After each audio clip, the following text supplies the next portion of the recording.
Gormila Mahagat Anish on Seanad or McCarthy. And thank you, Leader.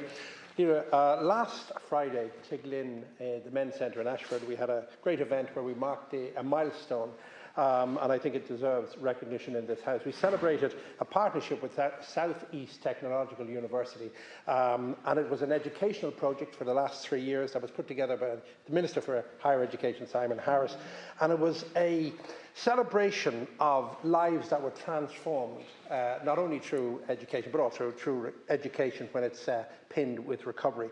So last Friday we had Minister James Lawless, we had Dr. Helen Murphy from SETU and Victoria from the Higher Education Authorities, and we witnessed many people share their stories about how education directly impacted their recovery journey. And I really feel that it's education, when it meets recovery and when it meets people where they're at, that it makes a huge difference and gives them tools to build a better future.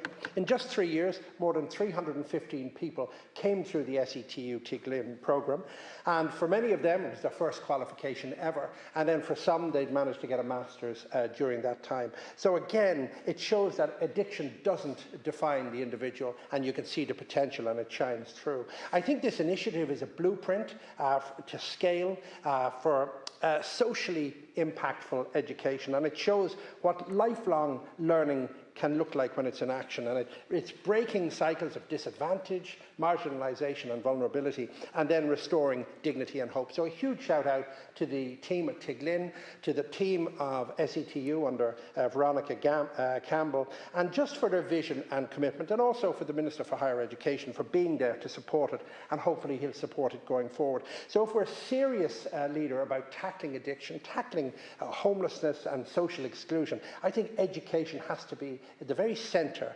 at the heart of that response. I also want to mention, about infrastructure. I must raise, and I know it's been raised before, about the queues that are faced by thousands as they commute to Dublin, either Dublin, the N7, which I travel on, but it also is happening around Galway too. And when you look at the N7, it's a vital artery connecting Dublin with the Midlands and also the South, but it's become a bottleneck of absolute frustration, and many people are spending more time in their cars on the N7 than they are at the dinner table with their own families. And I think it's just not inconvenience. I think it's a matter of national competitiveness and also quality of life. And I think we need urgent investment, certainly in road upgrades. We need intelligent management for traffic, and we also need to expand the public transport. The N7 cannot remain the bottleneck that it is. It has to be restored as a functioning route, and I know we have made inroads into road infrastructure, but the population is increasing, so there is a need to do much more. Thank you, Cahirlock. Thank you, Leader.